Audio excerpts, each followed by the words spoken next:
Nike Adidas आपल्याला आवडत असेल, पण सह्याद्रीतल्या लोकांना याची काहीच गरज नाहीये. आम्ही काय अशा सपड्या घालून जातो. वा, तुमचं नाव काय आहे? जन्नी तुमची स्माइल मस्त आहे एकदम. आम्ही म्हणजे आमचं गावच येऊ, मग आम्हाला गाच पाहिजे ना डोंगरावर.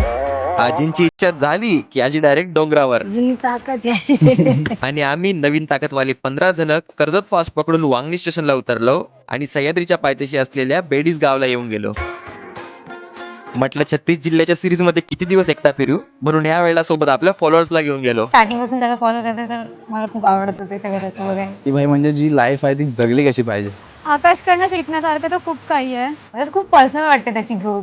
आम्ही चाललोय आता नाखिंड रिच ट्रेकला, ज्याचा फील एकदम मॅन वर्सेस वाईल्ड वाला होता. झाडामधून पाणी, भाई क्रेझी. मग वर पोहोचल्यावर सगळ्यांचे मस्त पोलराईड फोटोज काढले. तुम्ही हा ट्रेक नक्की करा, कारण मुंबईपासून खूप जवळ आहे.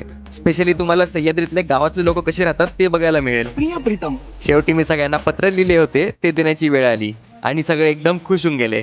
मला खरंच भारी वाटलं अशी ऍक्टिव्हिटी करून. तुम्ही मस्त फॉलो करतात, मला तर सगळ्यांना भेटायची इच्छा आहे. तुम्ही असंच सोबत राहा, काहीतरी करू परत एकदा आणि भेटू तेव्हा सगळेजण. बाकी हसत राहा आणि हसवत राहा. खूप पुढे जाशील आकाश. थँक्यू.